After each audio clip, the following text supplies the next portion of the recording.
Je pense que tout le monde est là ou à peu près.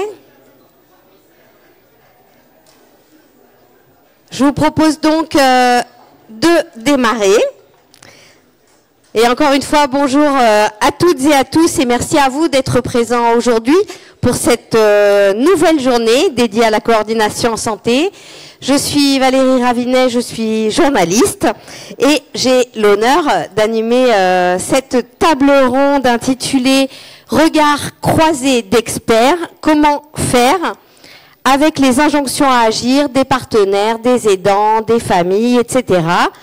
On va confronter les points de vue et les regards à la fois juridiques, sociologiques, ressources humaines et éthiques avec nos 4 intervenants que j'ai le plaisir d'accueillir. André Guinvarch, président France Asso Santé, un collectif d'associations qui milite pour le droit des patients et des usagers. Bonjour André Guinvarch. À l'autre bout de la table, Marc Weissmann, directeur des antennes Centre et Nord-Isère du dispositif d'appui à la coordination des parcours complexes de la Maison Ressources Santé en Isère. J'entends les applaudissements. Gaëlle Costiou, formatrice et consultante spécialisée en droit de la santé et des usagers. Bonjour. Et Sylvie Alric-Métayer, directrice adjointe du réseau associatif d'aide à domicile en milieu rural, l'ADMR du Morbihan, mais aujourd'hui présente au titre de son parcours de soignante tout au long duquel elle a acquis une expérience transverse des parcours. Mesdames, messieurs, cette table ronde vient en suivant un atelier qui a eu lieu hier autour du déploiement des missions des DAC et qui a fait émerger un certain nombre de situations rencontrées. Je vais laisser la parole à Muriel Rodier. Où est-elle? Elle était là, hein, donc elle ne doit pas être très loin. Je pense qu'on va aller la chercher. Muriel Rodier est ancienne directrice du DAC du Tarn et co-animatrice de cet atelier. Elle va nous en faire la synthèse dans quelques minutes.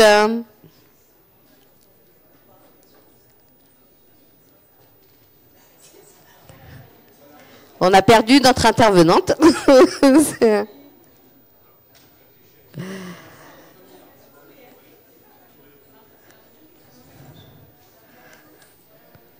Alors cet atelier a regroupé une 50aine de personnes.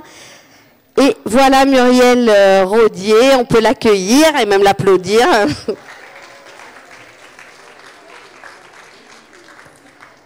Je vous laisse, Muriel, monter sur l'estrade et prendre le micro qui est à votre disposition. Je vais peut-être l'allumer d'ailleurs.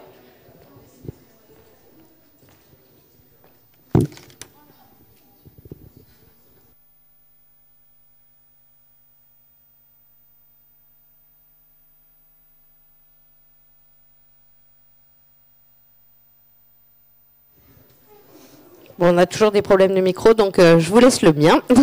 À vous pour la synthèse. Merci. Bonjour tout le monde, désolée. Alors, donc la synthèse de cet atelier, donc les injonctions, donc parmi les participants de l'atelier, près de la moitié qui travaillent dans des DAC estiment recevoir des injonctions. Ces injonctions peuvent être de réelles demandes agressives ou être des demandes ressenties par l'équipe comme des pressions culpabilisantes. Ces injonctions concernent soit les situations de plus en plus complexes, soit les missions du DAC et qui sont pesantes, c'est-à-dire la polyvalence qui contraint, la subsidiarité qui questionne la légitimité d'agir, les missions qui sont étendues arbitrairement. Ces injonctions peuvent être d'origine externe. Elles peuvent venir de décideurs, l'ARS, le conseil départemental, pour apporter des réponses à toutes les situations. Le DAC ne dit pas non. Et il doit porter des missions complémentaires imposées selon les besoins conjoncturels. Elles peuvent venir de certains partenaires du territoire qui parfois se déchargent sur le DAC. Voici la situation et au revoir. Ou des hôpitaux qui veulent libérer des lits. Ces injonctions peuvent aussi venir de l'interne, notamment en lien avec des changements de pratiques imposés. Par exemple, pour les ex-gestionnaires de Camaya, ou encore les équipes de soins palliatifs déconcertées par leur intégration dans un DAC. Les positionnements des équipes de DAC. Donc, face à ces injonctions, souvent, elles sont cause de souffrance pour les équipes. Leur positionnement peut être un ressenti très négatif. Elles se pensent alors contraintes de justifier leur existence. Les équipes se sentent en insécurité professionnelle, victimes d'incompréhension pour leur mission par les partenaires. Mais elles peuvent aussi se positionner plus positivement en trouvant des leviers tels que considérer la primauté du choix de l'usager sur les injonctions paradoxales d'intervenants, prendre du recul sur les demandes fortes de sollicitants frustrés de ne pas trouver eux-mêmes des solutions pour leurs patients, ou dans l'attente de réponses magiques de la part des DAC. Se positionnant aussi en facilitateur, en refusant de tout faire seul et en organisant un dialogue entre les parties prenantes d'une situation complexe pour faire baisser la pression et les accompagner pour qu'elles finissent par trouver ensemble des solutions. Ou bien encore prendre du recul sur les demandes... Non, ça je l'ai déjà dit, pardon. Voilà. Donc les questionnements des équipes de DAC qui sont un petit peu renvoyés à cette table ronde aujourd'hui. Donc comment travailler la subsidiarité? Comment borner les missions du DAC? Le DAC a une obligation de moyens, pas de résultats, mais quel équilibre trouver pour rester crédible? Le DAC est-il un dispositif de droit commun? Le DAC a-t-il ses obligations de faire sous prétexte qu'il reçoit de l'argent public? La gouvernance d'un DAC, qui envoie parfois elle-même des injonctions à ses salariés, ne doit-elle pas faire briller le DAC pour soutenir sa légitimité dans le paysage du territoire? Voilà. Merci Muriel Rodier. Merci de cette restitution qui va nous permettre de mettre les échanges en perspective. Alors, avant de lancer nos débats, une précision. On garde bien sûr un micro ouvert à votre intention pour prendre des interventions, remarques, questions, témoignages en fin de débat. Et évidemment, tous seront les bienvenus. Alors, comme le précisait Muriel Rodier, les dispositifs d'appui à la coordination viennent en appui aux professionnels de santé, aux professionnels sociaux et médico-sociaux qui font face à des personnes cumulant diverses difficultés et aux besoins de santé complexes. Au sein d'un même territoire, le DAC regroupe plusieurs dispositifs en un interlocuteur unique: coordination territoriale d'appui, réseau de santé, centres locaux d'information et de coordination, méthode d'action pour l'intégration des services d'aide et de soins dans le champ de l'autonomie, ou encore plateforme d'appui territoriale. Dans l'intitulé de cette table ronde, et Muriel Rodier le citait également, un mot fort, ou plutôt une expression, injonction à agir. Alors ma première question, elle est un peu pour tous nos intervenants. Comment les uns et les autres entendez-vous et comprenez-vous cette expression injonction à agir? J'ai envie de vous donner le micro, Sylvie Métayer. Et notamment, je vous ai vu dodeliner de la tête au moment où on parlait d'obligation, de moyens et du résultat. Donc pour vous, injonction à agir, qu'est-ce que ça signifie? C'est bon. Ça devrait fonctionner. Parfait. Alors, ceux qui me connaissent savent que je suis un petit peu à cheval sur la sémantique. Et si effectivement on parle d'injonction, enfin, le mot, il pose déjà le décor. C'est-à-dire que c'est une obligation à faire. Une obligation à faire qui est souvent issue du législateur, voire de la commande institutionnelle, et de fait, effectivement, va induire des obligations à agir, évidemment. Et souvent, enfin, c'est contractualisé, notamment dans nos organisations, par des CEPOM majoritairement, c'est-à-dire des contrats pluriannuels d'objectifs et de moyens. Donc effectivement, j'ai un petit peu tiqué quand on dit qu'on a une obligation de moyens, mais on a aussi une obligation de résultat. Parce qu'in fine, si on prend la notion de CEPOM, dans le CEPOM, il y a aussi certes des éléments qui vont déterminer une feuille de route, et c'est là qu'est l'injonction à agir, le cadre posé, mais il y a aussi des indicateurs. Et ces indicateurs, effectivement, alors dans le domaine de la santé, on y est moins habitué, mais ils vont être là pour évaluer la performance. Et effectivement, il faut se positionner aujourd'hui dans un cadre où on a une injonction à faire, parce qu'effectivement, il y a de l'argent public et on contribue, le premier cadre national d'orientation, il posait le DAC dans cet accompagnement à la mission de service public. Et de fait, effectivement, en découle, on va dire, une obligation à agir, parce qu'on a de l'argent public, on a une mission qui est déclinée et il y a des indicateurs qui viennent évaluer. Donc, obligation de moyens vis-à-vis des financeurs et de résultats vis-à-vis des familles, des aidants, mais aussi des partenaires? Alors, on va prendre le microcosme complet, c'est-à-dire l'écosystème complet, c'est-à-dire le législateur qui pose la base du DAC ou de tout dispositif de coordination, parce qu'in fine, enfin, dès qu'on a de l'argent et une contractualisation, on est dans un cadre à faire, donc ça concerne tout le monde. On a une obligation de moyens et de résultats pour nos financeurs et pour la cible que sont les personnes que l'on accompagne aussi. Donc on se retrouve effectivement à la croisée des chemins avec une multitude d'injonctions à faire et à agir. Alors tout naturellement, je vous propose de passer le micro à André Guinvarch. Vous, de votre côté, alors quand vous avez lu l'intitulé de cette table ronde et qu'on vous a invité à y participer, en effet, vous vous êtes posé la question de à qui s'adressent les injonctions. Oui, c'était... Donc peut-être d'avoir une précision par rapport à ce que vous avez dit au niveau de la présentation. Donc nous ne sommes plus un collectif d'usagers. France Asso Santé est une association créée par le législateur dans la loi de 2016, contrairement à ce qu'on appelait autrefois le collectif interassociatif. Donc je veux dire, on a nous aussi, comme le DAC,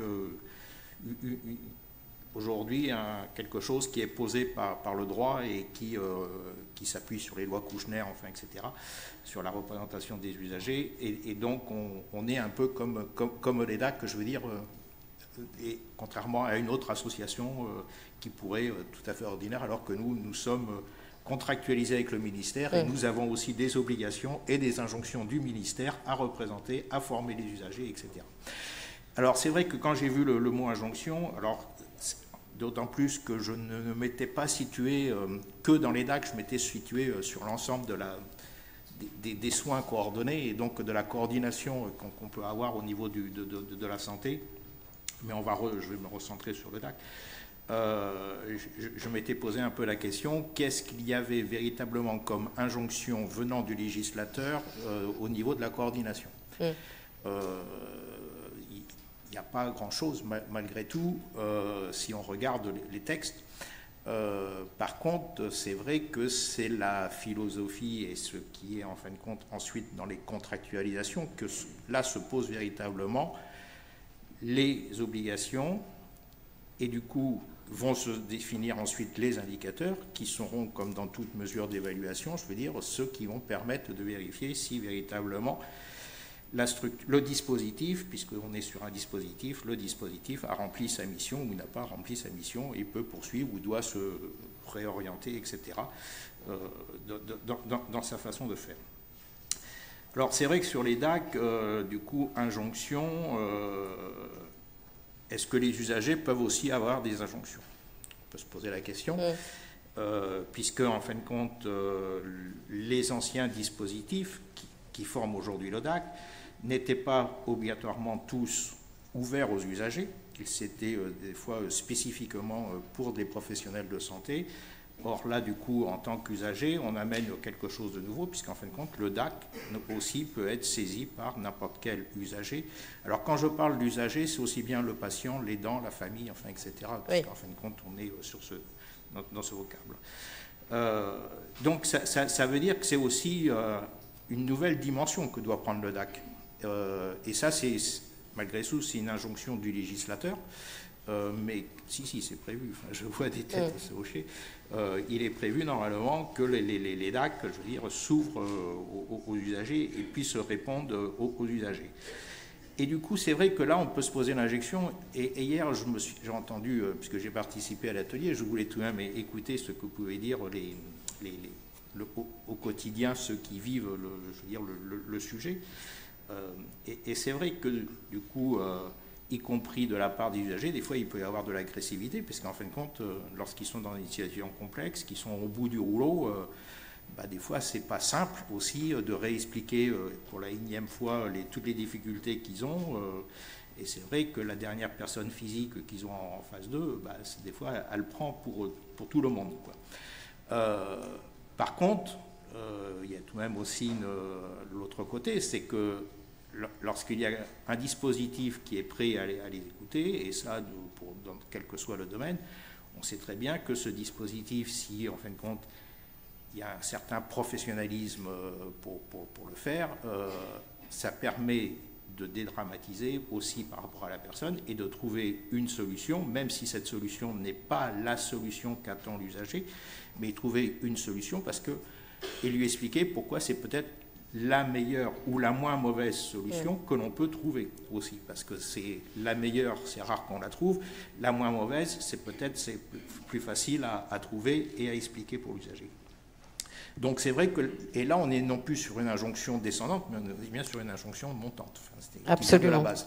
Donc ça, je crois qu'il y a aussi ces deux volets à avoir au niveau des injonctions qui, bon, certes, peuvent venir, je veux dire, de la part de la structuration du dispositif, puisqu'en fin de compte, comme ça a été dit, c'est créé par la loi, il y a des fonds publics, etc. Donc il y a des obligations. Après, il peut y avoir des injonctions parallèles. On sait très bien que dans tous les dispositifs dans les territoires, il peut y avoir des lobbying de certains, que ce soit élus, etc., ou grosses institutions. Enfin, voilà, donc ça, on ne peut pas mais ça, c'est inhérent mais on sait que à ça l'organisation. Reste à savoir comment, en fin de compte, on arrive à avoir des réponses qui permettent véritablement de répondre aux sollicitations en ramenant de la sérénité et en portant justement que ça soit une réponse qui soit partagée, et ça c'est peut-être tout le travail des DAC aussi, c'est que cette réponse ne devienne pas simplement la réponse du DAC, mais devienne la réponse de tous les acteurs qui concernent la personne, et que tout le monde s'approprie cette même réponse afin que ce même message soit véhiculé par tous. Merci. C'était un peu long. Non, je vous en prie. Donc ce qu'on entend en tout cas, c'est que injonction, c'est pris dans tous les sens, y compris vis-à-vis du législateur. Et l'injonction, c'est à trouver au moins une solution qui soit acceptable pour les familles et les usagers. Je vous propose de passer le micro à Gaëlle Costiou. Je le disais en introduction de cette table ronde, vous êtes formatrice et consultante spécialisée en droit de la santé et des usagers. Alors, en droit, qu'est-ce que c'est injonction à agir ? L'injonction, c'est l'ordre de faire, l'ordre d'agir dans un sens déterminé. Alors en droit, elle est en général prononcée par un juge. Et quand j'ai eu l'occasion de discuter un petit peu avec des professionnels que je rencontrais sur le terrain sur cette notion d'injonction, eux, ils m'ont plutôt renvoyé le terme de pression. C'est plutôt comme ça qu'ils le vivaient. Voilà, il y avait donc c'est plus fort que demande. Voilà, c'est plus fort qu'une demande, mais ils le vivaient plutôt comme ça. Et c'est pas forcément l'injonction. pour moi, c'est plutôt l'ordre d'agir dans un sens déterminé. Les pressions, elles sont plus larges que ça. C'est parfois tout simplement l'injonction à agir sans que, voilà, trouver une solution, quelle qu'elle soit, mais trouver une solution. Et après, selon d'où vient l'injonction, il peut y avoir des injonctions plus précises que d'autres. Les injonctions des aidants, des familles qui sont souvent dans l'urgence parce qu'ils sont dépourvus face à une situation, elles sont souvent, voilà, de trouver une solution quelle qu'elle soit. Et là, je serais peut-être un petit peu réservée sur la notion d'obligation de résultat. Pour moi, vous n'avez pas d'obligation de résultat. Vous avez une obligation de moyens, comme tous les professionnels du secteur sanitaire, social, médico-social. Il y a des situations pour lesquelles il n'y a pas de solution. Ça ne veut pas dire qu'il ne faut pas les chercher. Ça ne veut pas dire qu'il ne faut pas essayer d'en trouver ou de prendre le temps d'essayer de faire avancer la situation pour qu'elle devienne soluble. Mais on ne peut pas attendre de vous immédiatement, exiger de vous un résultat, parce qu'il y a des situations dans lesquelles il n'y a pas de possibilité de trouver une solution immédiatement. On vous demande de trouver une solution pour un hébergement, pour que la personne intègre un EHPAD. S'il n'y a pas de place en EHPAD, il n'y a pas de place en EHPAD. Vous n'allez pas créer une place en EHPAD. Voilà. Les injonctions, elles peuvent venir aussi des professionnels. Et là, de ce que j'ai pu constater, c'est étonnant parce que a priori, elles ne viennent pas elles viennent plutôt de certains professionnels. Et par exemple, les infirmiers libéraux, a priori, se sentent plus légitimes pour donner des injonctions sur la manière d'aménager le domicile, par exemple. Voilà, en tout cas, c'est ce que moi j'ai entendu comme remontée. Par exemple, les services d'aide à domicile étaient moins en tout cas, posaient moins d'injonctions au DAC.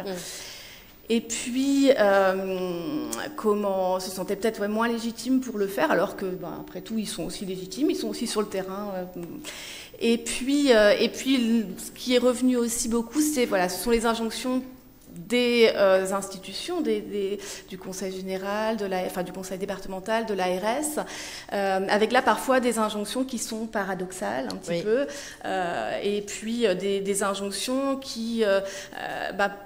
pour lesquels on ne donne pas forcément les moyens au DAC et d'agir, ou des demandes qui ne correspondent pas à la politique tarifaire, par exemple, qui est menée sur le territoire, et donc des dispositifs qui se trouvent un petit peu en difficulté, avec le sentiment un petit peu d'agir avec des bouts de ficelle. Eh bien, c'est transition toute trouvée pour passer le micro à Marc Weissman sur le terrain. Quelles sont pour vous les injonctions à agir? Comment est-ce que vous les traduisez finalement dans votre travail de directeur du dispositif? Moi, je me retrouve assez dans ce qui a été dit. C'est-à-dire que, de mon point de vue, l'injonction, si on prend le mot stricto sensus, c'est la problématique, c'est sur celui qui l'envoie. C'est quelle est la forme de la demande. Et moi, ce qui m'intéresse beaucoup, c'est comment on la reçoit et quelle est la pression qu'on va recevoir à ce moment-là. Et je suis assez d'accord qu'il y a deux grands niveaux de pression, la pression que je qualifierais d'organisationnelle, plutôt institutionnelle, de la part des financeurs, donc sur une organisation. Et c'est, de mon point de vue, le rôle des directions que d'être en première ligne sur ces pressions-là. Et puis, il y a les pressions exercées par les demandeurs, familles, patients, professionnels, sur des situations et qui sont des pressions exercées sur les référents de parcours en première ligne. Et je me dis que le DAC est une structure qui est aussi faite pour recevoir ces pressions. C'est-à-dire que je pense que c'est constitutif de nos organisations.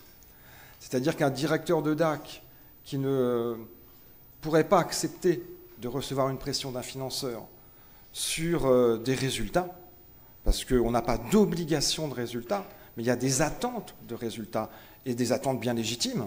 Je veux dire, c'est absolument normal qu'à partir du moment où il y a un financement public, il y ait en contrepartie une attente qui doit être proportionnée, qui doit être adaptée. Et là, c'est un mot que je mettrais souvent, c'est le mot curseur, avec un curseur adapté aux réalités. Et ça, c'est aussi le travail d'une direction que de renvoyer, que d'expliquer les réalités et d'essayer de convaincre le financeur sur les réalités.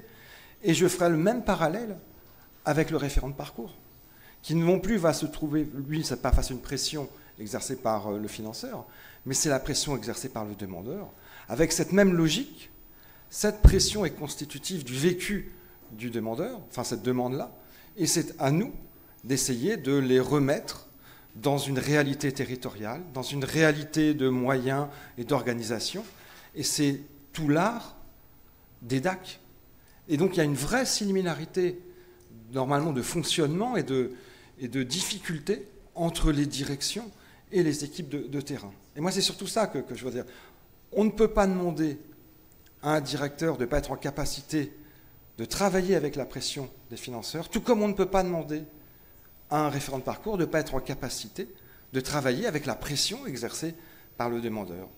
Et donc, là, pour moi, la grande question, c'est comment on permet aux équipes comme aux directions de vivre dans le temps, de travailler, de s'épanouir avec cette pression. Je ne dirais pas malgré cette pression, mais avec cette pression. Et c'est là où, à mon avis, on peut avoir derrière c'est un peu de l'éthique. Absolument, mais on va venir... Pour travailler cette partie-là. On va y venir à ces questions éthiques. Je voudrais repasser le micro à André Guinvarch.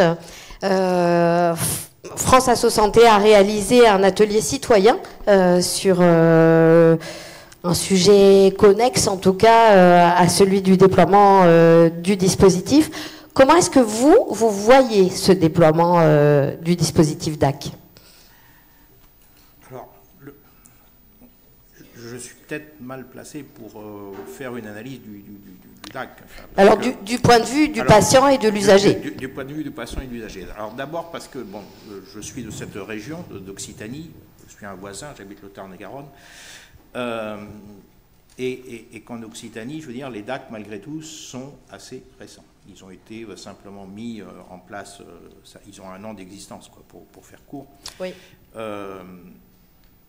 Et une année d'existence, et les DAC dans notre région, tout de même aussi, ont eu beaucoup de turnover, je dirais, puisque, en fin de compte, tous les anciens dispositifs qui devaient se regrouper, tous les personnels n'ont pas suivi, donc il y a eu y compris dans les postes de direction, etc. Donc les DAC, je pense, ne sont pas encore aujourd'hui, je dirais, matures pour être véritablement presque évalués aussi et dans leur fonctionnement tel que l'a prévu le législateur.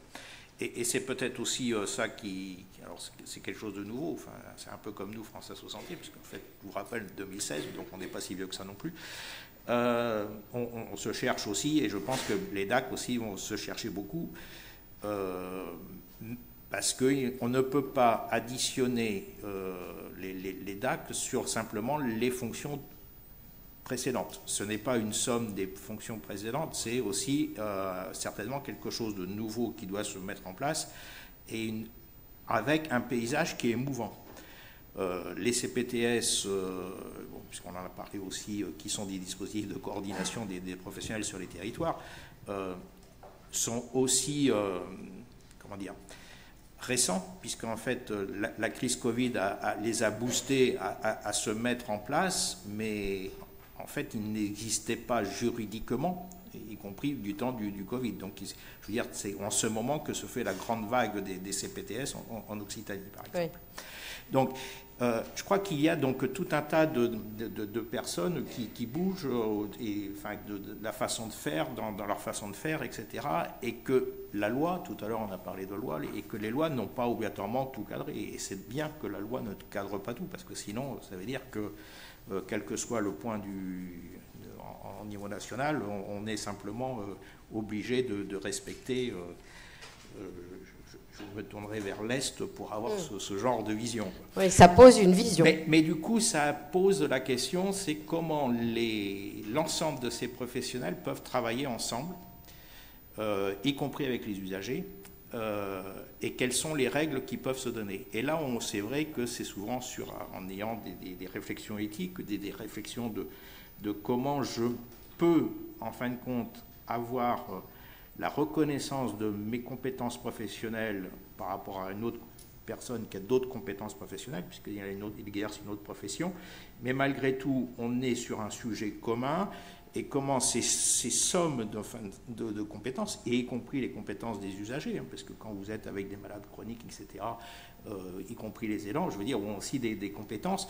Donc comment, en fin de compte, on arrive à respecter l'autre tout en se coordonnant entre nous, voilà. Donc, et c'est là que d'avoir des réflexions peut-être éthiques et des éléments de situation à un moment donné peut permettre, en fin de compte, d'harmoniser ces dispositifs de coordination, de les faire travailler ensemble, et que ça soit, en fin de compte, beaucoup plus facile pour tout le monde.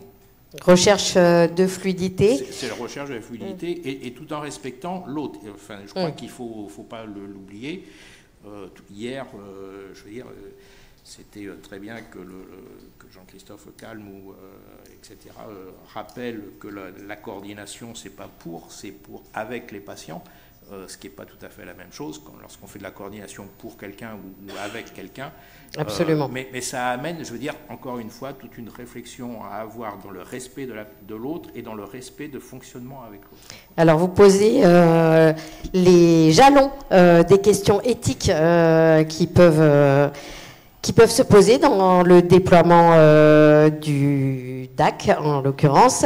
Peut-être, Sylvie Métayer, une réaction, et comment est-ce que vous posez les problématiques éthiques ?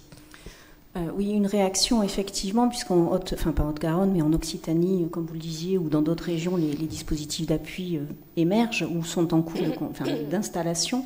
Il y a d'autres territoires qui ont été un petit peu plus matures, plus précocement, et sur lesquels, on peut faire quelques analyses quant à ce que vous évoquez sur la manière dont on accompagne et dont on se constitue DAC, sur la base quand même.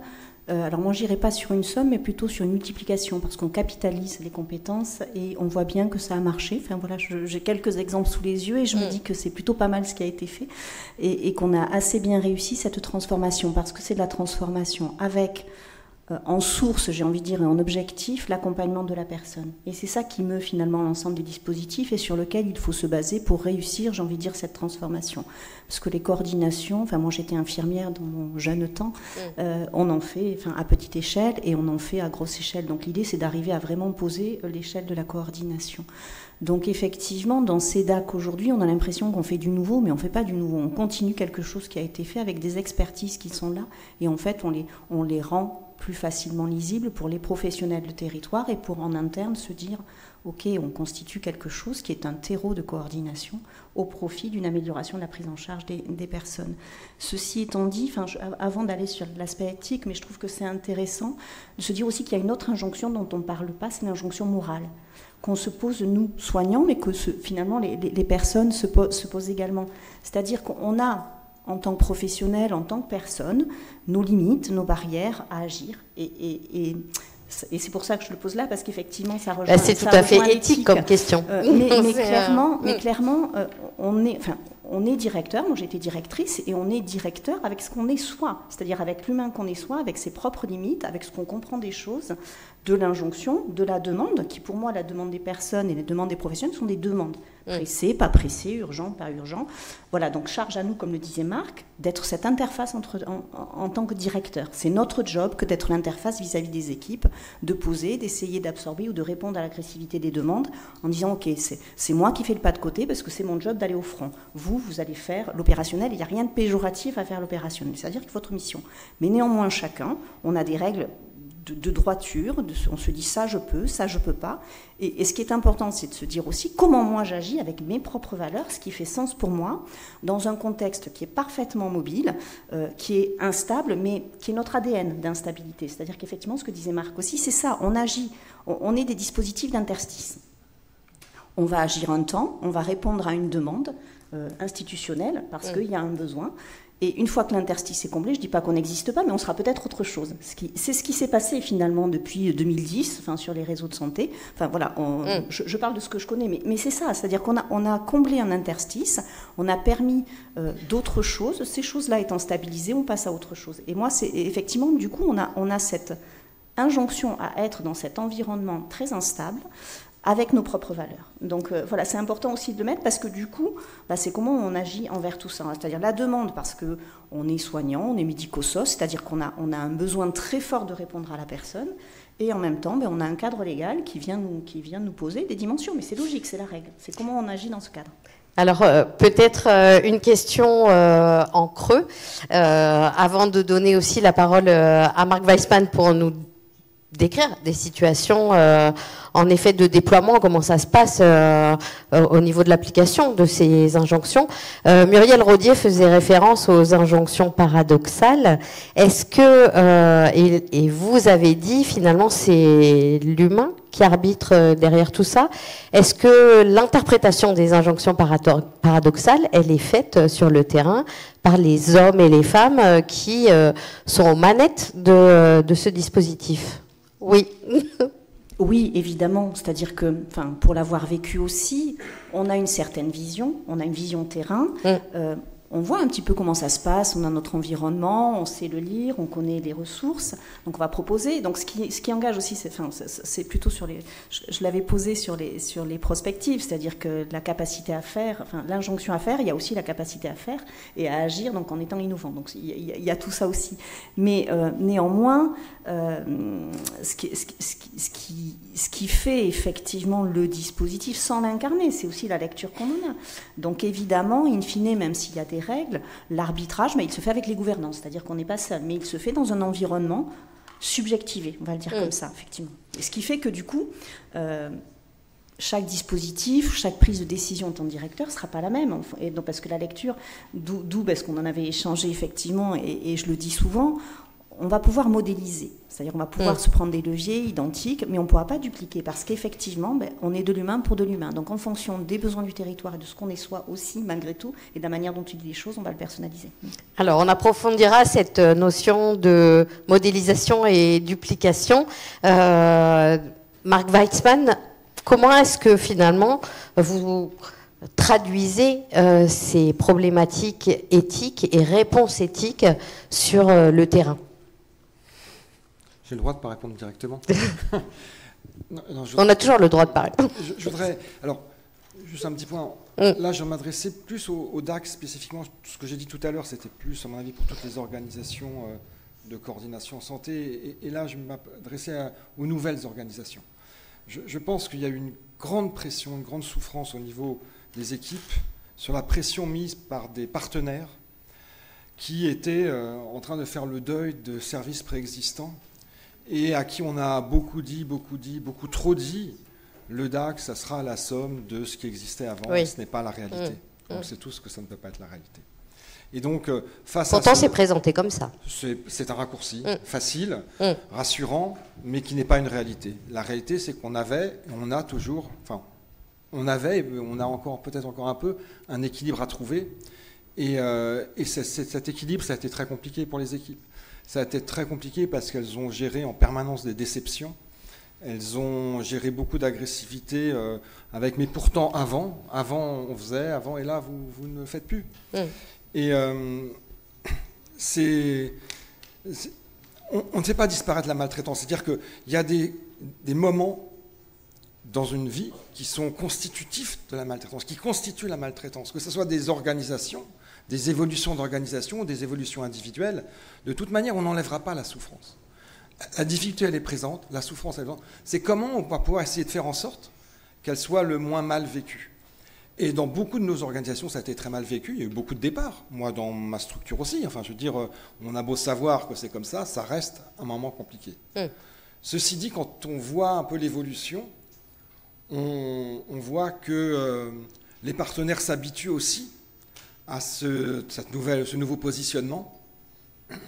Je ne pense pas qu'il faille un bornage national, parce que ça serait la négation de nos réalités territoriales. Et donc moi je pense que ce bornage, ces limites que l'on doit communiquer, bien sûr il y a des grands cadres nationaux, mais elles doivent être construites territorialement en fonction de l'existant, en fonction des besoins, en fonction de notre passé organisationnel aussi, et que c'est quelque chose qui se construit. Et je pense que tous les DAC l'ont construit. Et en le construisant, je crois qu'on diminue petit à petit cette pression exercée sur les référents. Même si, de mon point de vue, ça reste une des caractéristiques de recrutement des référents de parcours que doivent avoir les directeurs quand ils recrutent sur cette capacité à résister à ces pressions. C'est vraiment quelque chose d'important. Il n'y a pas de recette toute faite pour ça. Mais c'est quand même aujourd'hui quelque chose qu'on doit prendre en compte. Donc, prise en compte du territoire signifie modéliser, comme le disait Sylvie Métayer, et sûrement pas dupliquer. Et la question, du coup, elle se retourne aussi aux politiques publiques qui mettent en place ces dispositifs. Oui. Je vous laisse terminer.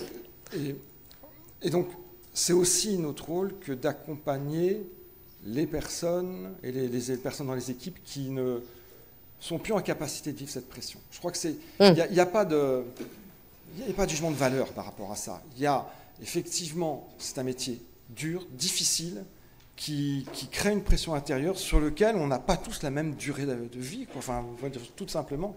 Et peut-être que à la fois il faut lutter, à la fois on a des groupes de parole, on a l'analyse de la pratique, on a on a des moyens pour diminuer cette pression-là, mais c'est aussi une réalité que d'accompagner, et c'est peut-être un des problèmes des carrières dans nos organisations, c'est comment on accompagne la suite éventuelle, comment on accompagne soit un départ, soit une évolution d'un poste, et peut-être que aussi on doit se préparer, et peut-être que notre taille va nous y permettre, à offrir des évolutions qui permettent à des personnes de ne pas subir toujours cette pression-là, parce qu'il y a des moments, je crois qu'elle est vraiment très violente. Bon, on a entendu le mot burn-out dans la synthèse de Muriel Rodier aussi.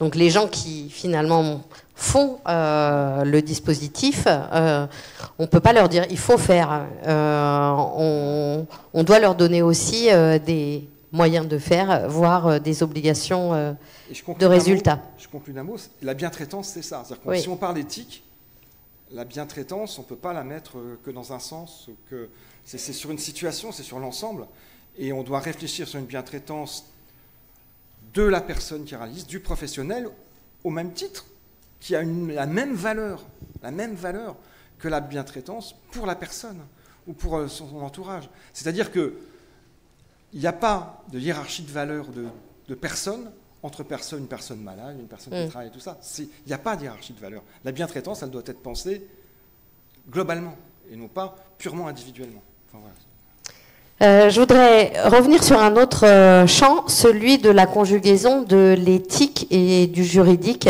Avec vous, Gaëlle Costio, est-ce que finalement il y a des règles qui viennent en contradiction avec les injonctions qu'on a vues et qui sont constitutives finalement du dispositif DAC? Alors, des règles juridiques? Des règles juridiques, absolument. Je pense que, en tout cas pour ce qui concerne les référents de parcours, l'une des difficultés, ça va être de concilier les moyens qui sont octroyés par les collectivités, la situation de l'offre professionnelle sur le terrain, et puis le droit des personnes à rester à leur domicile, la prise en compte de l'autonomie, du consentement des personnes. Je pense que c'est là qu'il peut y avoir ce décalage, ce frottement, ce décalage éthique. Et en effet, je pense que c'est constitutif de vos organisations dans la mesure où vous accueillez des situations qui, par nature, sont des situations complexes. Et donc, quand on a des valeurs de soignants ou de professionnels du secteur social, médico-social, on a la volonté d'être dans la bienveillance, dans le respect de la personne, le respect de l'autonomie, etc. Et dans ces situations-là, très souvent, elles sont complexes parce que justement, on n'a pas de solution toute faite pour accompagner la personne conformément à ce qu'elle souhaiterait, conformément à ce que souhaiterait son entourage, même si ce qui doit être au cœur de vos préoccupations, c'est d'abord ce que la personne elle-même souhaite. Mais ce que la personne elle-même souhaite, c'est pas toujours non plus compatible avec sa situation.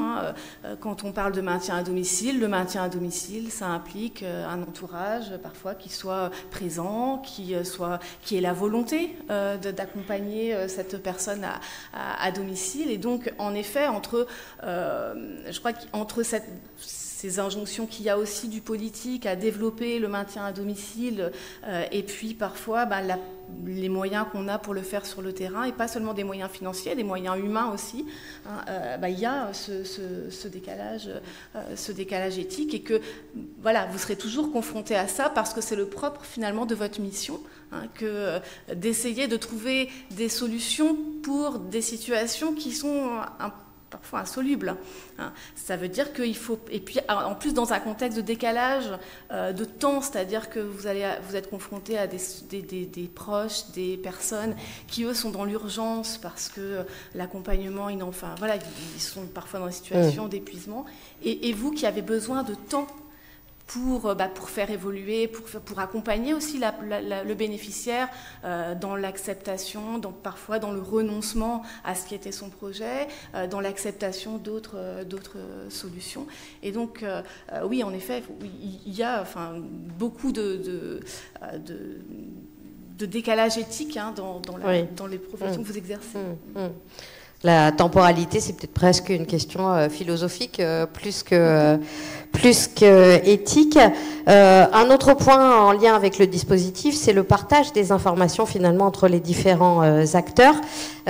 Aujourd'hui, quid de la règle du secret médical versus le partage d'informations pour accompagner dans les parcours?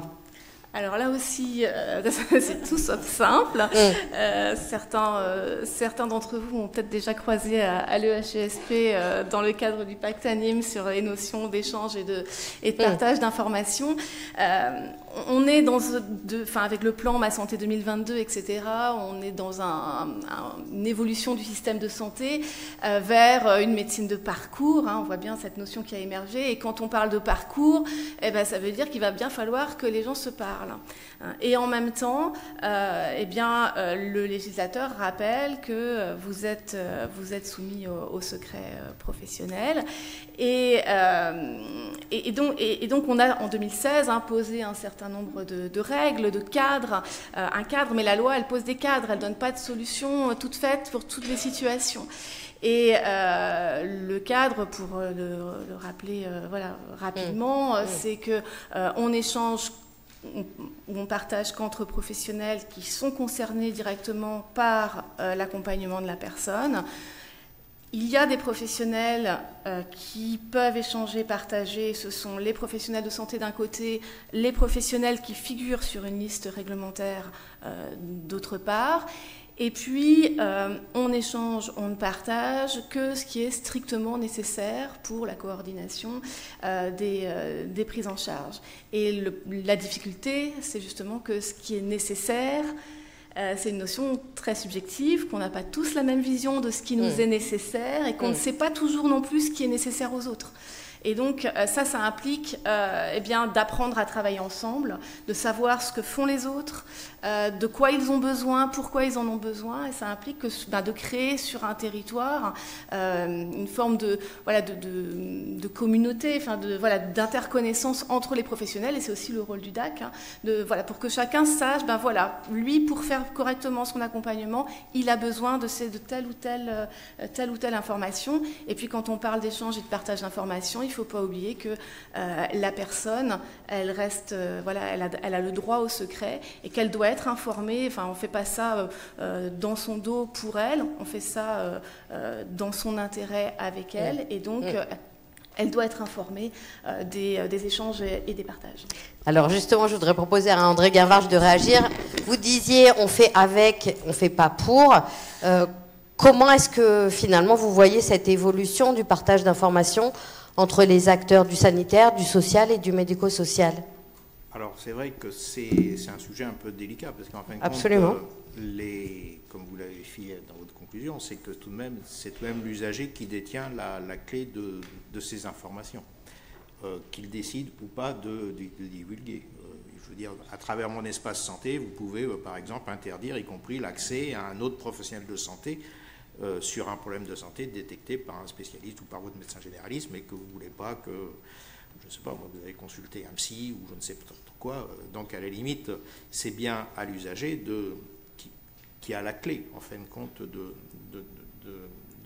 ce qui peut être mis sur la table, entre guillemets, comme information. Ça, c'est la première des règles. La deuxième des règles, je crois que l'usager, je veux dire, s'il est en demande je veux dire, dans son parcours de santé, etc.,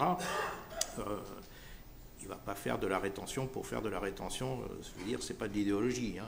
Je veux dire, il a besoin. Oui. Donc, lui, ce qu'il souhaite, c'est avoir une réponse ou au moins un début de réponse.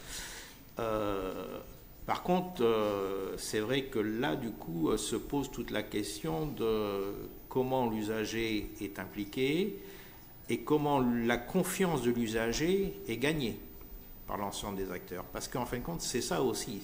Et à travers l'éthique, c'est un peu ça.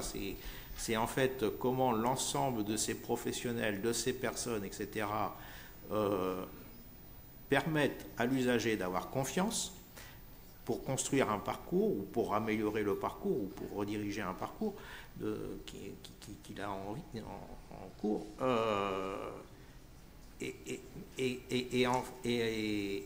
Et cette confiance, elle va tout débloquer. Mais en fait, c'est d'abord cette confiance. Donc c'est bien là toute la difficulté de comment est perçu, je veux dire, l'ensemble des autres professionnels par rapport à cette personne. Et c'est là toute la différence. C'est que si elle agit avec la personne, je veux dire, la confiance s'installera. Si elle agit pour, la personne subit. Et à ce moment-là, elle sera en retrait, elle se dira, bon, après tout, c'est peut-être pas la bonne solution, il me raconte n'importe quoi, etc.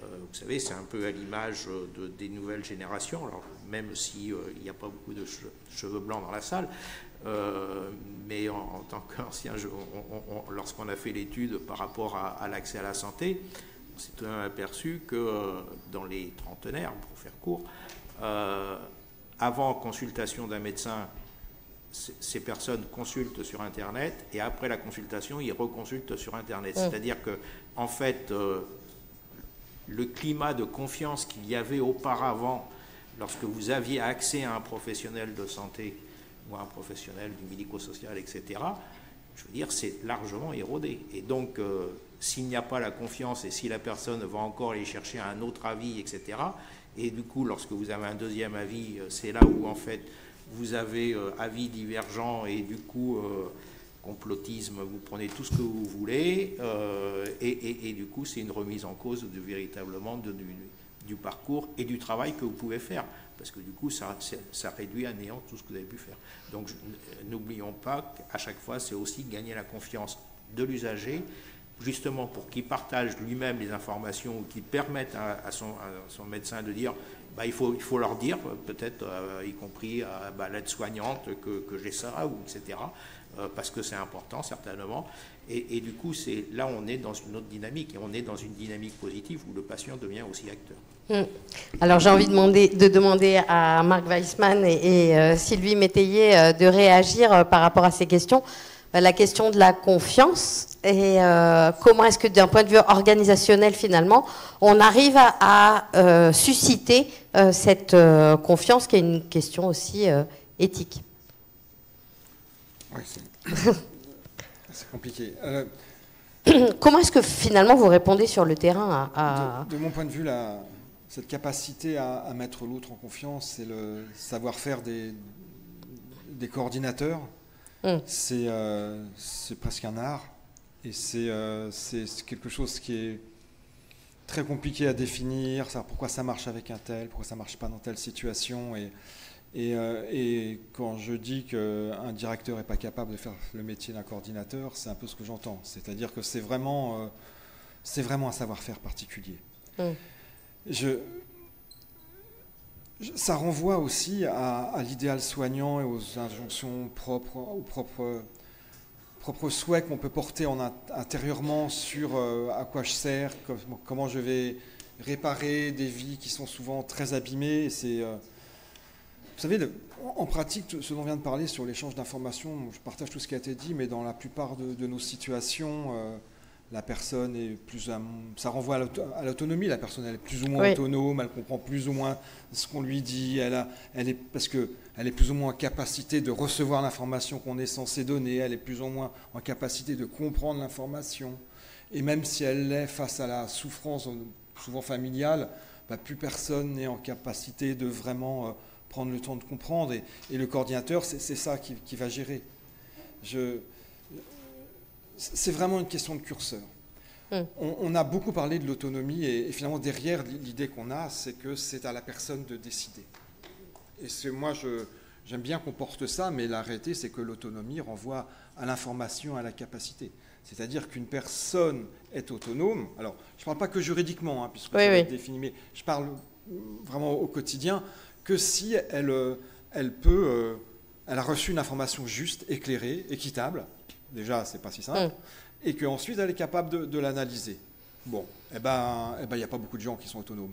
Et l'autonomie, elle n'est pas, c'est pas quelque chose d'absolu. On est autonome sur une partie et sur l'autre, on l'est beaucoup moins. Et donc, finalement, se cacher derrière, finalement, la personne va décider, c'est trop simple. C'est trop simple et c'est pas juste, à mon avis. Et là, ça devient compliqué. Parce que elle va quand même décider, et on va quand même devoir essayer de l'aider à décider. Et trouver cet équilibre-là, c'est très très compliqué, c'est douloureux. Moi, personne n'a de solution à ça. Je crois seulement que porter ça seul, c'est impossible. Et qu'être en équipe, c'est absolument fondamental. Et on a parlé du partage. Moi, la notion de partage, c'est partage de ce que l'on sait, mais aussi partage de ce que l'on porte. C'est-à-dire que le pire du pire, c'est d'être isolé à ces moments-là. Et je pense que nos équipes doivent être construites et doivent être pensées pour qu'il puisse y avoir ce partage entre nous et que chacun prenne une partie en fonction de qui il est, une partie du poids. Que ça soit le coordinateur, que ça soit d'éventuelles ressources partenariales, que ça soit la direction qui a aussi, ou l'encadrement qui a aussi un rôle à ce moment-là à porter une partie. C'est la seule... il n'y a que ça que je connais aujourd'hui pour éviter la surcharge individuelle. Donc, moi, j'ai envie de dire, jouer l'équipe à fond. Vraiment jouer l'équipe à fond. Justement, est-ce que ce dispositif, il est de nature à faire évoluer les relations entre sanitaires, sociales et médico-sociales? Est-ce que finalement, ce n'est pas une de ses vocations ? Sylvie Métayer. Je crois qu'elle est pour moi celle-là. Et effectivement, si on prend l'essence même de la transformation, c'est bien ça, d'annihiler les dispositifs, de désiloter l'aspect sanitaire, médico-social et aller in fine sur l'ADN du truc, qui est d'accompagner la personne qui est en situation de complexité. Si on ne prend que ça, la logique, elle est là. Je me souviens en 2015, 2014, 2015, c'est là-dessus qu'on a dû se fonder, et c'est là-dessus que j'ai communiqué dans ces appels à projets, en disant, voilà, aujourd'hui, on a une multitude de dispositifs, on fait exactement la même chose. Donc la cible, pardon pour la cible, mais j'aime pas le pivot non plus. L'objectif, c'est bien la personne qu'on accompagne dans son environnement, et effectivement, ça touche tout le monde. Et là, on va toucher le lien qui a été fait hier sur la santé et pas sur le soin, où on est dans un écosystème qui engage, pas que nous, mais qui engage une multitude d'acteurs. Et donc, du coup, effectivement, l'idée, c'est ça là. Après, si je peux revenir, effectivement, sur la notion du consentement, elle est fragile, oui, mais je ne veux pas avoir la prétention d'identifier que les coordinateurs seraient comme les médecins, mais ils sont quand même dans un colloque singulier, c'est-à-dire qu'il y a la rencontre avec la personne. Il y a la rencontre avec la personne, mais pas que. Il y a la rencontre avec la famille, tout l'écosystème. Quand on a des enfants, on a des parents. Quand on a une personne en fragilité, il y a les aidants qui portent même des injonctions parce qu'il y a leur propre culpabilisation à devoir prendre cette place d'aidant qui est majeure. Moi, je l'ai vu en cancérologie, en soins palliatifs notamment. On porte la douleur et la culpabilité des personnes qui veulent aider, qui se sentent obligées d'aider, qui sont eux-mêmes dans une injonction. Donc, c'est aussi très compliqué. Donc, la place du coordinateur là-dedans, c'est de la rencontre. Autant que possible. C'est-à-dire quand on a des personnes, et c'est souvent le cas, quand on est interpellé, c'est les 5% de la pyramide de Kaiser d'hier. Donc, c'est-à-dire, effectivement, les situations les plus inextricables et souvent, effectivement, une capacité de discernement qui n'est pas potentiellement là. Oui. Donc, il faut agir à la rencontre de l'individu, mais à la rencontre de son entourage aussi. Donc, la place, elle est longue, c'est du cheminement, c'est de l'accompagnement. On n'est pas à autre chose que de l'accompagnement. Et alors, avec une année de recul sur l'idée de déploiement du dispositif, est-ce que véritablement on peut dire que, et je reprends l'idée de curseur de Marc Weissman, on a évolué dans les représentations, dans la connaissance, dans la manière de fonctionner entre finalement l'ensemble des acteurs impliqués. Alors je vais les prendre avec les 4 années de recul que j'avais moi, enfin voilà, qu'on a nous aujourd'hui. J'ai la prétention de croire que oui. Néanmoins, on n'y est pas tout à fait. Enfin, c'est-à-dire qu'on est sur le chemin. Il y a des idées reçues, encore une fois. Il y a des envies, des rattachements à hier, des choses à se dire encore, voilà, là ça marche bien, là ça marche pas bien. On est aujourd'hui dans la capacité à évaluer ce qu'on a fait, à se dire on peut réajuster là et là. Il y a des choses qui marchent bien, même pour la réponse à l'injonction. Il y a d'autres choses qui ne marchent pas. Mais effectivement, il y a cette capacité, mais il faut se laisser ce temps-là aussi, oui. de réflexion et de se dire, ok, ça fonctionne, ça fonctionne pas. Les uns et les autres, une réaction à cette finalement évolution, en tout cas voulue. Est-ce qu'elle est concrète? Est-ce qu'on l'aperçoit sur le terrain, Marc Weissmann? Quand un système est en difficulté, il a tendance à se contracter. Je pense qu'on peut dire que notre système de santé est en difficulté et je crains qu'il se contracte. C'est-à-dire que j'ai un optimisme mesuré.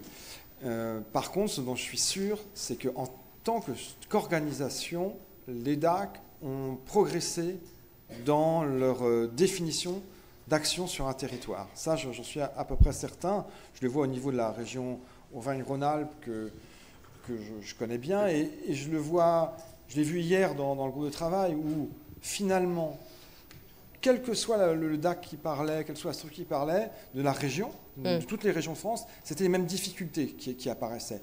Et donc si ce sont les mêmes difficultés, c'est que probablement on rend un service qui est tout à fait du même ordre.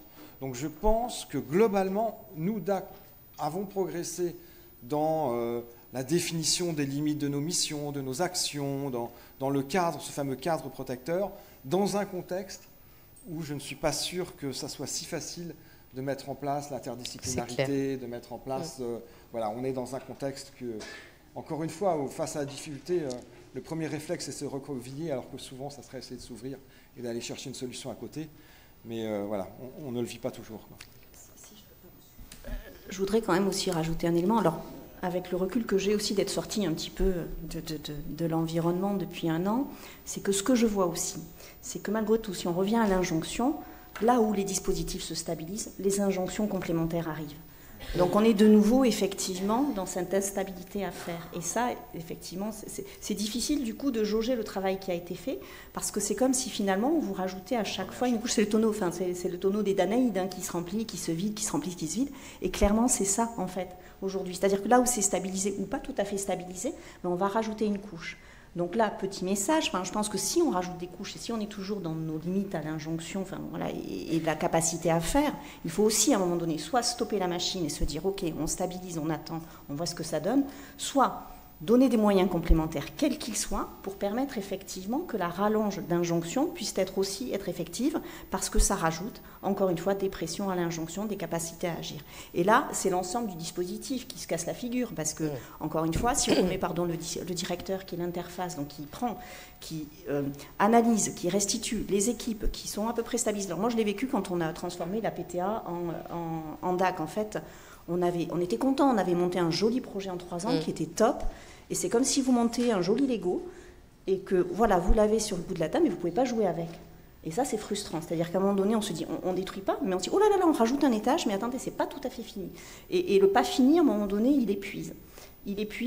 Enfin voilà. Donc c'est aussi ça, finalement, l'absorption de l'injonction. C'est-à-dire qu'à un moment donné, si effectivement on veut y pouvoir y répondre, soit on pose, mais on fait une vraie pause réflexive, analyse, machin, enfin voilà, analyse, diagnostic, analyse, on se met dans une mode projet, effectivement, pour savoir ce qui fonctionne pas, ou bien on rajoute, mais si on rajoute, on donne les moyens et la latitude pour le faire. Et on verra cet après-midi un certain nombre d'exemples de mise en place. Alors, juste avant de passer le micro à la salle, je voudrais vous demander votre réaction, à André Guinvarch, à cette question de l'évolution des rapports entre social, médico-social et sanitaire. Est-ce que du point de vue du patient, c'est perçu et comment c'est perçu?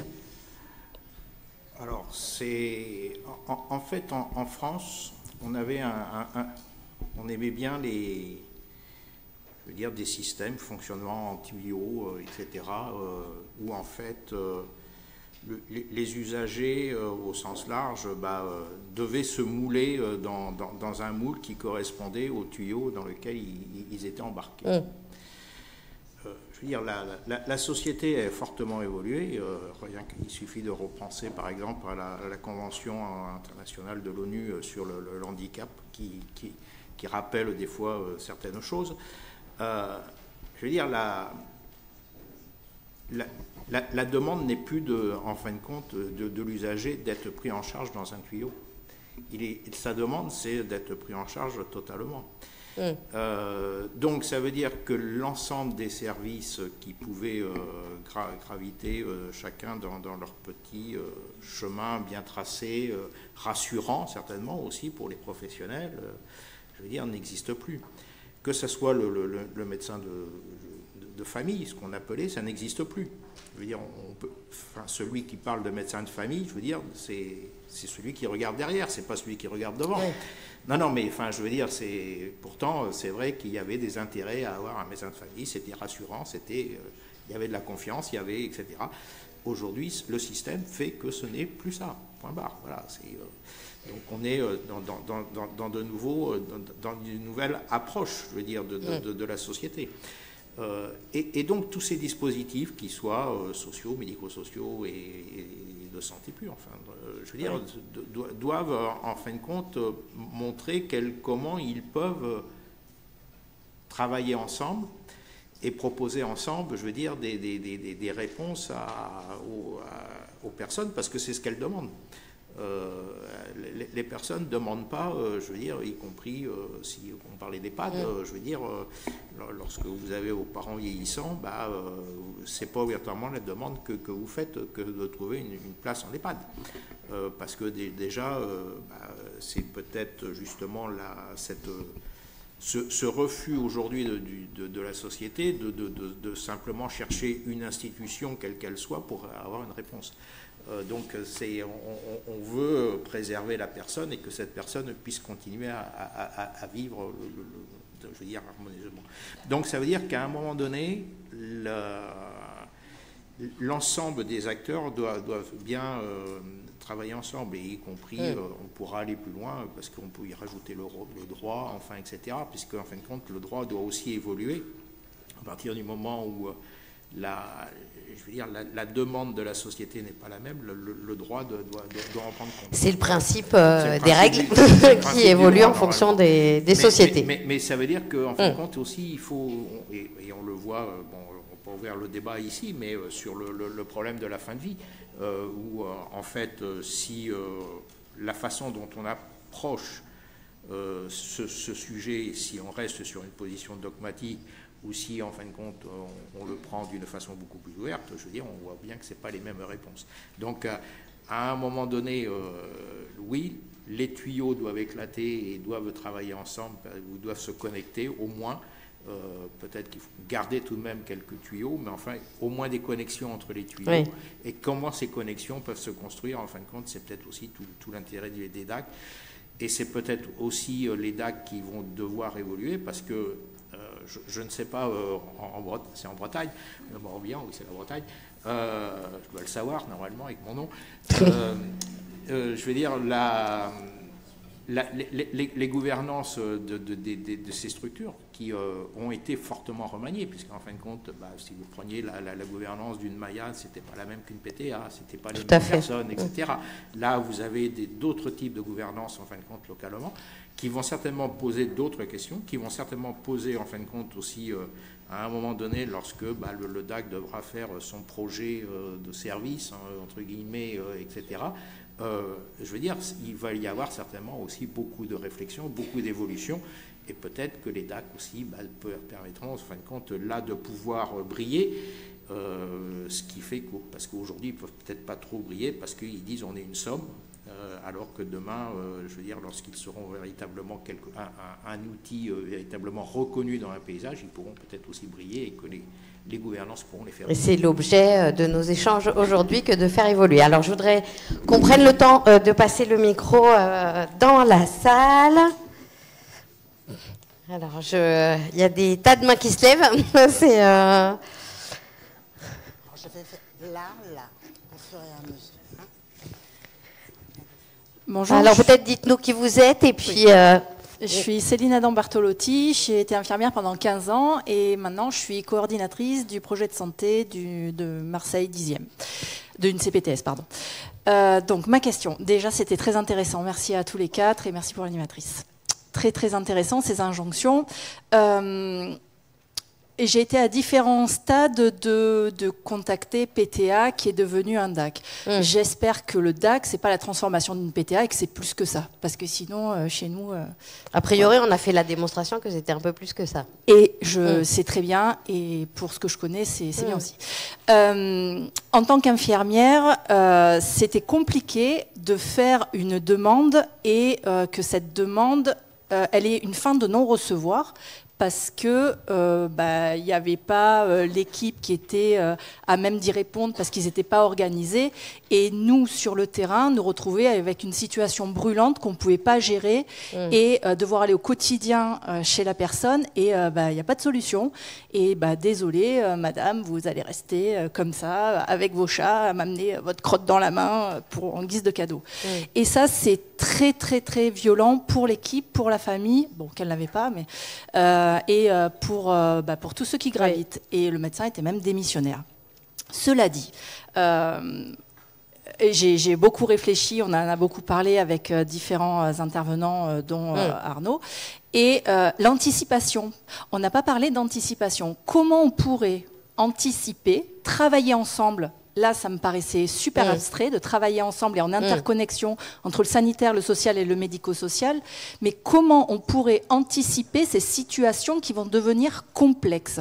Et peut-être le mieux travailler ensemble, ça serait de faire ces interconnexions ici. Quels critères de vigilance on va pouvoir poser en équipe? Et donc, sur le terrain, ça serait le sanitaire, vraisemblablement.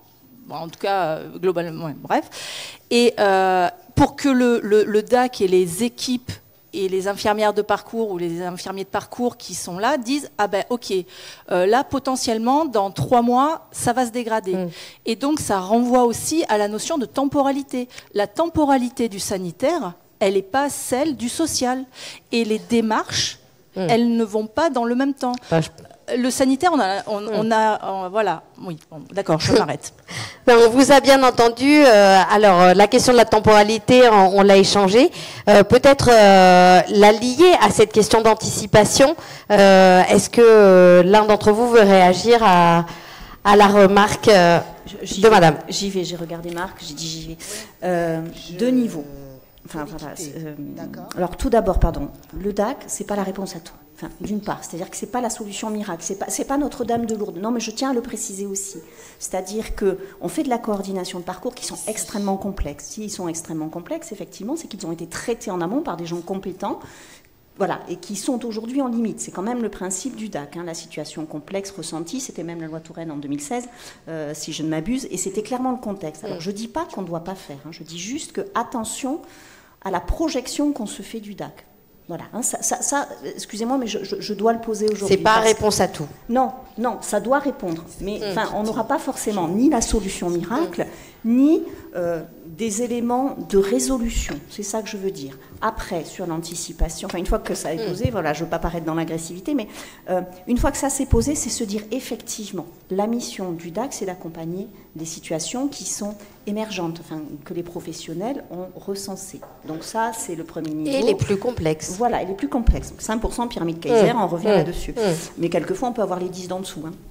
Néanmoins, cette dimension-là, elle va être accompagnée par les coordinateurs de parcours qui vont travailler avec la personne et les professionnels autour pour établir des préconisations. On n'est pas dans l'effection, contrairement à l'HAD qui était là hier aussi, c'est important de se le repréciser. Ces préconisations, elles vont être établies à base d'un plan personnalisé de coordination en santé, PPCS, PAP, machin, peu importe dans quel secteur on se situe, parce que le DAC, on se l'est dit hier Céline, est intersectoriel. Il n'a pas une porte sociale, il n'a pas une porte médico-sociale, il n'a pas une porte sanitaire, il est transversal. Donc effectivement, il doit se répondre à tous ces champs intriqués de la complexité. Donc le travail des coordinateurs, c'est d'aller faire une évaluation multidimensionnelle, analyser la situation pour laquelle ils sont interpellés, essayer de trouver des solutions sur cette situation, les proposer et accompagner en tant que de besoin jusqu'à la résolution de cette problématique. Après, malheureusement, il n'y a pas toujours la solution. Et là, c'est de l'accompagnement pour dire la situation la moins pire, c'est celle qu'on a aujourd'hui, on est en veille, on accompagne, et c'est ce niveau. Ensuite, il y a un niveau 2, au-delà de la coordination des parcours individuels, c'est la coordination qu'on dit territoriale. Cette coordination territoriale, elle vient soutenir le modèle DAC vis-à-vis de son territoire et des problématiques de territoire rencontrées. Ce que vous évoquez, vous avez une situation, elle va être accompagnée par des coordinateurs. Il va y en avoir 2-3 dans le même... Enfin, on prend un Diogène, par exemple, quelque chose de récurrent que tout le monde connaît, qui est une vraie complexité. Elle va être identifiée par plusieurs professionnels. Et là, on va se dire sur un territoire, c'est quand même bizarre. Il y a 4-5 situations comme ça sur ce secteur. Comment on fait? Et là, la concertation que vous évoquez, elle va aussi pouvoir se jouer dans un deuxième niveau pour essayer créer entre guillemets un parcours, enfin voilà, c'est-à-dire de se dire, ok, sur cette situation-là, quels acteurs on a autour de la table, qui on peut mobiliser, et là on les met tous, hein, le libéral, quel qu'il soit, hein, les équipes de soins primaires, l'hôpital, la psychiatrie, enfin, les travailleurs sociaux de la mairie, la commune, enfin voilà, tous ces acteurs, et le DAC va être dans cette réflexion, dans cette animation de réflexion, pour essayer d'envisager un parcours qui va venir anticiper la problématique que vous rencontrez. Je ne sais pas si ça répond à votre question. Est-ce que ça s'appelle du repérage ? Alors, le repérage, ça peut être du repérage, mais le repérage, il se joue à plusieurs niveaux, effectivement. Alors là, j'en parlerai un peu moins, parce que j'ai été moins dans les travaux, dans les derniers travaux sur le repérage des événements indésirables, enfin, voilà, des fragilités, mais on est clairement là-dessus. C'est-à-dire qu'il y a un step de proximité, et là, ce sont les professionnels de proximité qui l'ont. Il y a ce deuxième step qui est de la coordination pure, en coordination des parcours individuels, où effectivement on rassemble. Et en fait, la récurrence et l'occurrence des situations va faire qu'on va travailler quelque chose à l'échelle d'un territoire. Et effectivement, après, l'un va nourrir l'autre. Alors, je ne sais pas si ça répond à votre question, mais la concertation, c'est le nœud. Je m'arrête. La concertation, c'est la réponse, et effectivement, ça se joue à plusieurs niveaux, de proximité et à l'échelle territoriale. Pardon. On est tous bien conscients que c'est difficile de répondre rapidement, mais néanmoins, si on veut prendre un maximum d'interventions, il va falloir faire l'exercice. Vous avez passé le micro, monsieur ?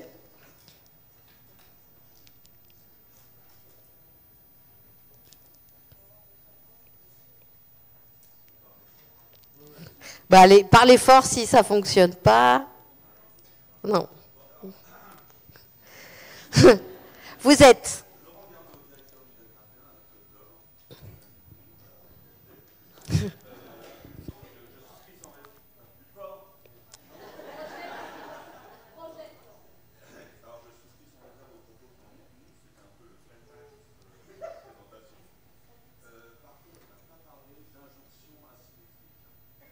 C'est-à-dire, on a parlé d'injonction paradoxale.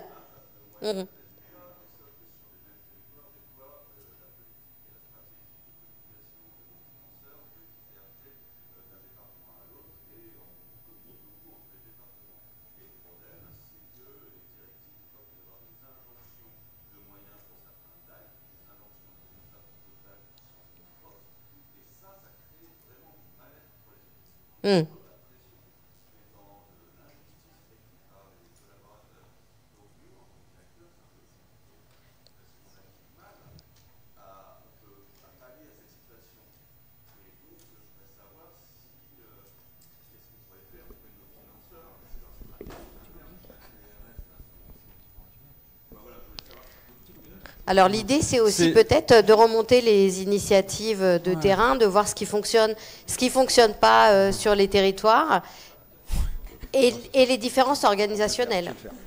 Alors, je vais répondre à deux niveaux. Alors, par là, on va parler de direction. Enfin, j'aurais souhaité parler sur les équipes. Là, j'ai parlé au niveau des directions et des fédérations régionales. C'est-à-dire que s'il y a bien une utilité au FEDE, c'est bien de faire remonter à l'ARS les éventuelles grandes différences territoriales qui sont aussi normales. C'est-à-dire que, et au CD, oui, tout à fait. Et c'est notre rôle de FEDE que de dire, attention, oui, c'est normal qu'il y ait des différences territoriales, puisque les territoires sont différents. On ne peut pas demander tout et son contraire. On ne peut pas demander d'avoir une certaine autonomie territoriale et que tout se fasse exactement de la même manière sur tous les territoires. Donc cette différence, elle est normale dans une certaine limite. Encore une fois, une question de curseur. Et quand cette limite est dépassée, pour moi, c'est le grand intérêt qu'une Fédé puisse parler, parce qu'elle ne parle pas, c'est pas un DAC qui parle, c'est un ensemble de DAC qui parlent sur une problématique commune. Et donc, moi, je trouve que c'est, par exemple, mon rôle de président de fédération que d'aller là-dessus. Et puis après, un petit clin d'œil au fond de la salle, je pense qu'après, il y a peut-être bientôt des nouvelles organisations qui pourront aider à un discours commun entre Fédé et CD sur des politiques territoriales. Voilà, c'est... Bon. Juste rapidement, pour ne pas me faire squeezer, je pense que ce qui est important, c'est ça la réponse à l'injonction aussi, c'est que les enjeux et les missions soient clairement définis. Donc effectivement, on est aussi sur de la concertation à l'échelle institutionnelle. On a eu la chance dans le Morbihan d'avoir un département, une direction de l'autonomie et une direction départementale de l'ARS qui se sont parlé, qui ont posé un accord cadre pour qu'on puisse avancer dans un cadre qui a été relativement souple, ce qui a permis effectivement de progresser. Mais c'est majeur, c'est-à-dire que si on parle de politique publique commune et d'avancer en autonomie, obligatoirement, effectivement, il faut qu'on ait quand même à l'échelle supérieure une convergence et une clarté dans les missions et définitions. Oui, bonjour. Alors, pardon, je ne vous vois pas. Allez-y. Oui, bonjour. Donc, Sylvain Clément, je suis le directeur d'un DAC en Bretagne, donc un DAC qui fonctionne depuis maintenant plusieurs années. Et justement, je trouve que pour revenir sur ce que tu disais, Sylvie, sur l'importance de la sémantique, c'est vraiment important de séparer coordination de concertation. La coordination, c'est l'assemblement logique de parties d'un tout en vue d'un objectif, d'une solution déterminée. Et quand on est dans cette logique-là, avant on était des plateformes territoriales d'appui, on s'est transformé en DAC, etc. Il y a toute cette histoire-là. On a gardé le mot appui, ça c'est sûr. Par contre, on n'a pas toujours bien clair sur en quoi on vient en appui. Et effectivement, la coordination, si on est dans cet assemblement logique, ça veut dire qu'il y a forcément une solution à trouver, alors que maintenant on ne la trouve plus, parce qu'il n'y a pas d'offre, etc. Et on est en tension par rapport à ça. La concertation, c'est aboutir à une décision partagée. C'est totalement différent. Je pense que c'est la transformation qu'on a fait dans nos métiers, c'est ça, c'est de passer de la coordination à la concertation sur les situations individuelles, sur l'organisation territoriale du système de santé, voire aussi sur nos missions avec les tutelles. Et je pense que c'est chacun d'entre rôles, on gère la concertation. Et hier, j'ai beaucoup aimé le mot qu'a employé la représentante une représentante, c'est on gère de la controverse. On est des experts de la controverse. Et je pense que c'est ça, en fait, qui, quand on le sait et qu'on est dans cette posture-là, on va peut-être limiter les tensions qu'on s'exerce ou qu'on pense subir. Concertation plus que coordination ? Concertation et coordination. Merci.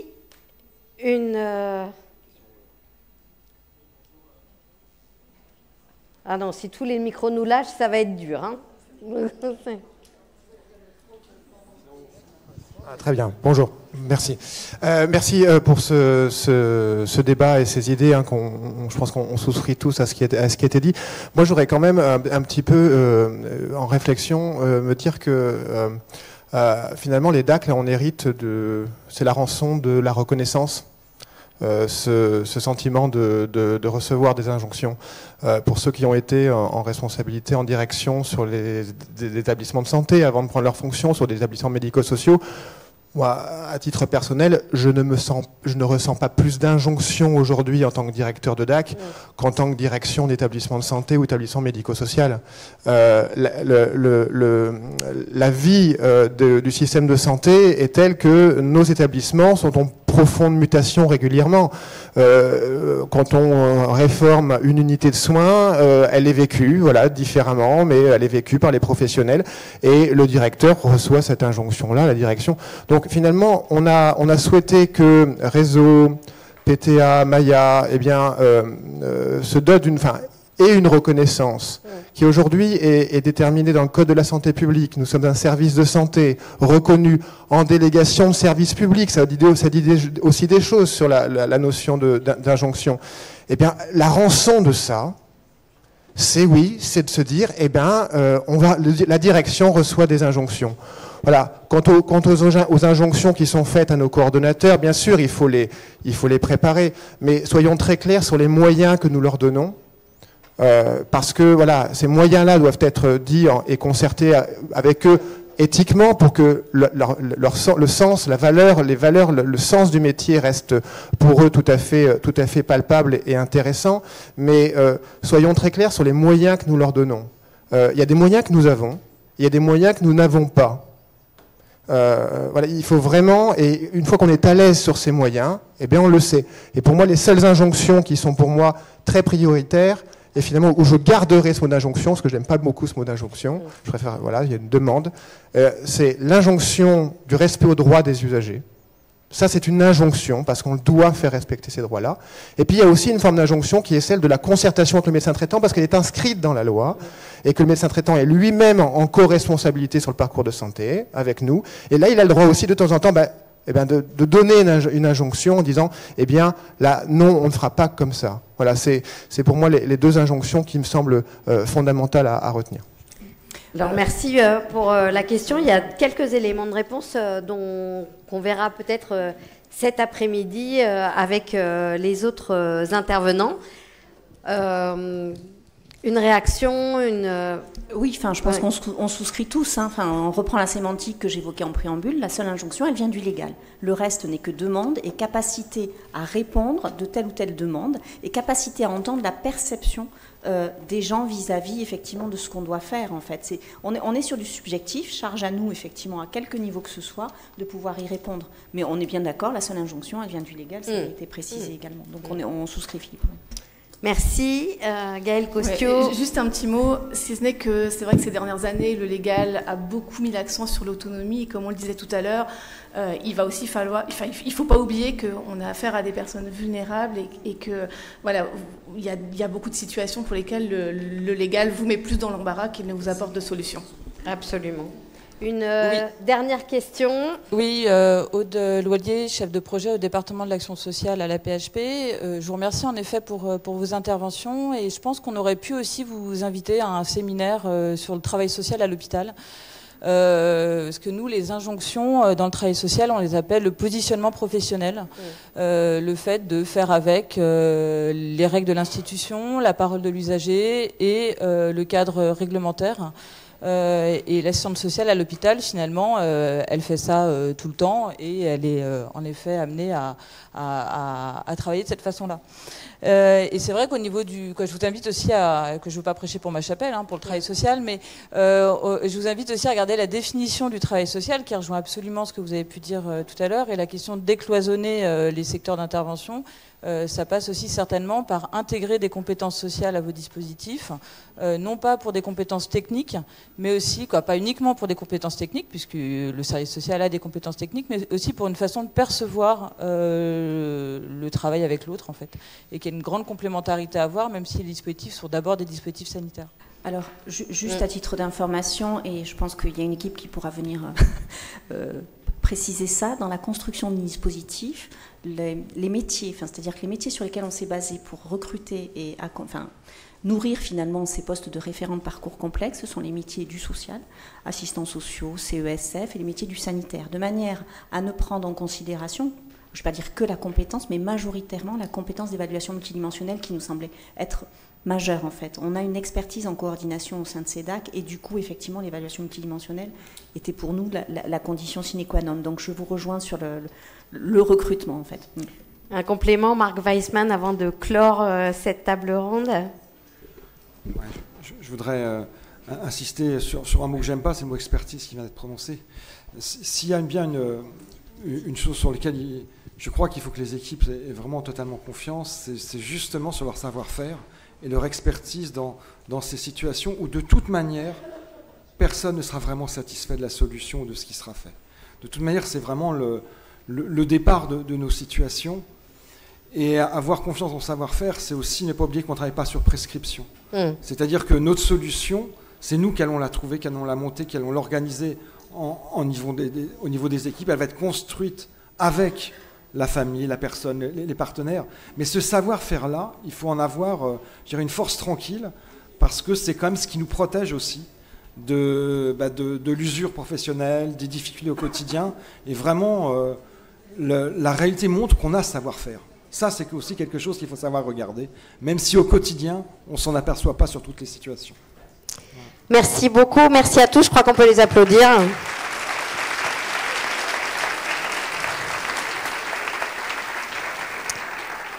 Donc je rappelle qu'après la pause, il y a toute une série d'ateliers qui vous sont proposés et qu'on se retrouve à 14h dans ce même amphithéâtre pour la suite du programme. Merci à tous.